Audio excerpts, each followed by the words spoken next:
When Sananda Maitreya references his previous life as Terence Trent Arby, he looks uncomfortable. He even says he, not I, as though he is talking about a different person. You know, I had no choice, he explains. He is sitting in the intense afternoon heat on the upper terrace of an apartment in central Milan, where he has lived for several years with his Italian wife, the architect and former television presenter Francesca Francone, and their 2 young sons. People ask, why did you change your name when you have a psyche that's no longer functional? You petition another psyche. You either die, you kill yourself, or you think, no, I've got more to do. I was always Sananda Maitreya, he continues, and Arby was assigned the role of this other form, which he performed until they pulled the plug on him. They didn't pull the plug on Sananda, they pulled the plug on that particular script and psyche. He sighs wearily. I don't do many interviews, he admits, describing the effects of his ordeal in the music business in terms of post-traumatic stress disorder (PTSD). I guess I stayed away because I didn't want to face it. The PTSD can strike at any time and you have to deal with it. I can't blame drugs, I can't blame alcohol. The dude didn't just change his name to be clever. It was that or death.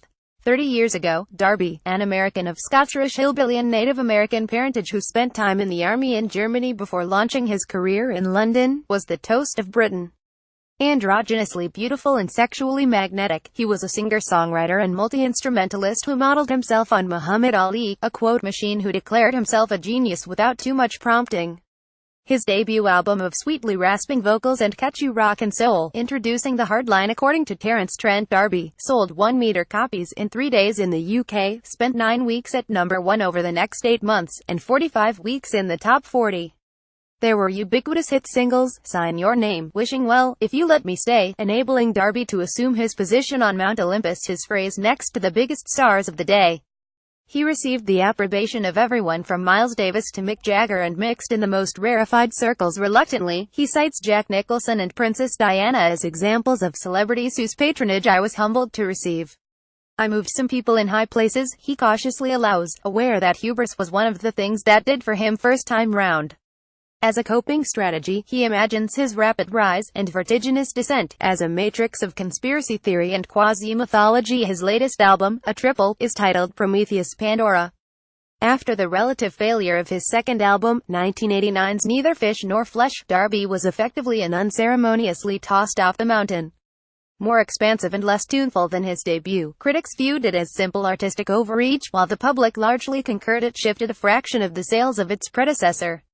Me and Master Michael Jackson had to play out the Apollo-Mercury scenario, him being the entrenched god, me the upstart as Maitreya understands it. There just wasn't enough room for another black superstar operating in the realm of poppy, soulful R&B, especially one as resistant to racial narrowcasting as he was, and as the vest he is wearing today pointedly bears the legend rock star.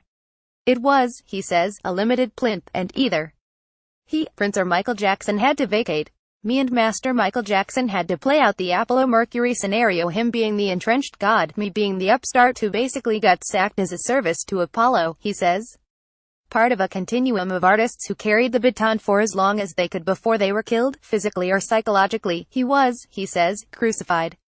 By whom I happen to know there were a couple of people in very, very high places in the establishment who, like Zeus, were kind of amused at my little routine, he proclaims. And it was working. Everybody was cashing in and happy as fuck. But, he adds, switching once more to the third person to discuss himself as Arby, behind his back, more and more A-list stars were complaining about the attention he was getting. The other gods on Olympus were sending their managers to ask what's going on. The establishment had to do something about it because it couldn't have all the gods angry. Androgynously beautiful and sexually magnetic, Arby in 1986. Photograph Sheila Rockrex Shuttershock. Whether Maitreya has constructed this meta-narrative to keep himself sane, or to rationalize his decline and fall without implicating himself artistically, isn't clear. But he certainly stands by it. Asked whether he truly believes he was maneuvered out of the music business at the behest of several internationally famous musicians, or, at least, their record company, he, Jackson and, for that matter, George Michael were all on CBS, he replies, I was a political sacrifice. This isn't my theory. I'm telling you. Maitreya was born as Terence Trent Howard in Manhattan in March 1962. He later took his stepfather Reverend J.B. Darby's surname, adding his own apostrophe. But his creative birth came 18 years later, during a dream that he had on the night John Lennon was murdered. I had a premonition, he recalls. I was on a street corner in New York, and I saw him coming towards me. As he did, he had his hand out and seemed to recognize me. Then he disappeared into me. From that point on, he could feel himself galvanized by the spirit of the late Beatle. 7 years later, he would proclaim introducing the hardline according to, as the greatest pop LP since Sgt. Pepper. Maitreya has pinpointed the moment of his death as Darby as 1989, following the disastrous reception to Neither Fish Nor Flesh. Darby would have been another 27-year-old inductee to that notorious stupid club alongside Kurt Cobain, Jimi Hendrix, Brian Jones and the rest. That was the time he found himself, having fled London for Los Angeles, holed up in a mansion on Sunset Boulevard, living the life of a tormented recluse. Although his albums Symphony I Damn 1993 and Vibrator 1995 had enjoyed a modicum of success, there was a sense of yesterday's man about Darby, while the Motormouth baton had been passed to a pair of Beatles buffs with equally massive self-belief. When they broke huge, I felt like, oh, shit, they're living my script, he says of Noel and Liam Gallagher. The latter is alleged to have taken the name for his pre-Oasis band, The Rain, from his track on introducing the hard line. Was I jealous at WASNT? A jealousy thing. It was more a loss, you can never have another beginning. Which was the more perilous time, late 80s London, when he was scaling the heights, or mid-90s LA when he was dejected and alone? He pauses before replying. London was emotionally more perilous, he says. Finally, Los Angeles was more instinctively perilous. The system is very well regulated in LA. It's designed to disconnect you from whatever your idea of yourself is. If you're among devils and they realize you're not a devil like they are, there's gonna be some great discomfort. LA is definitely one of the outposts of Mount Olympus. They weed out anyone who might be a threat. With LaToya Jackson in the late 80s. Photograph images, press Getty Images. After talking in riddles, he adds more explicitly, I think I cheated death half a dozen times while I was there. Care to elucidate? I had my house set on fire while I was in it, he recalls with disarming nonchalance. The next day, in a series of detailed and high-flown emails responding to specific points arising during the interview, Maitreya elaborates, it felt as though I was living in someone else's dream that had become a nightmare. My 12 years in Los Angeles were hell, but I was sent to study hell and to learn as much from it as I could, because there is no other place like hell for a full and complete education. Darby's sojourn in Hades, WASNT pharmacologically enhanced pot, is the only thing I've been drawn to, he reveals. I certainly did ecstasy back in the day, and I liked mushrooms, but I was never really drawn to heavy drugs like heroin or cocaine. But he did suffer a complete mental breakdown, one that necessitated a full-scale regeneration as Sananda Maitreya. Does he ever wonder whether he might have avoided many of his troubles by simply recording Introducing the Hardline, Volume 2? No, he says. More than likely that would have accelerated my death. Not that his rebirth as Maitreya has created a benign version of Darby. Just because his new surname has Buddhist connotations, this isn't Cat Stevens morphing into Yusuf Islam. The brusque, bold, audacious fucker, that was me, he says, but he still is, even if the old energy goes in different directions. The new album, Prometheus Pandora, is a 53-track smorgasbord of rock, funk, soul, jazz and psych, written, arranged, produced, performed, conceived by Sananda Maitreya, as the credits boast, and released on his own label to boot.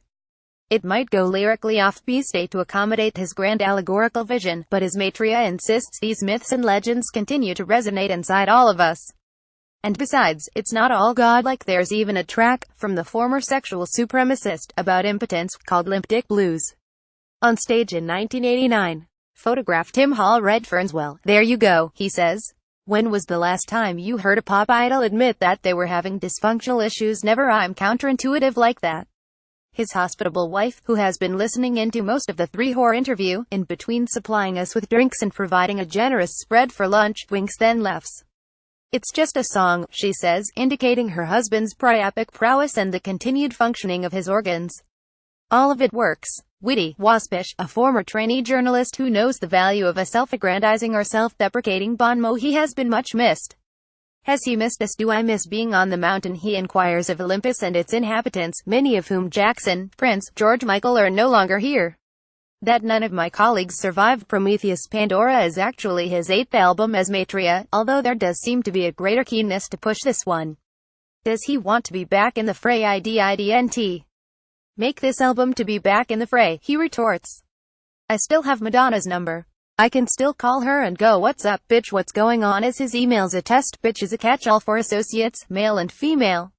Not that he's overly preoccupied with what people think these days. When I ask whether he thinks his new music is, lyrically, too esoteric for mass consumption, he answers, maybe it's not meant for mass consumption. Touché. I don't have to worry about what the average record company person thinks because I am the record company person, Maitreya says as the interview comes to an end. I'm not asking for any bitch's permission to be what I am. God has blessed me with a good life, despite all the shit. I'm not begging on the street. There's no excuse for me not to just fucking go for it. None. Prometheus Pandora is released by Treehouse on the 13th of October.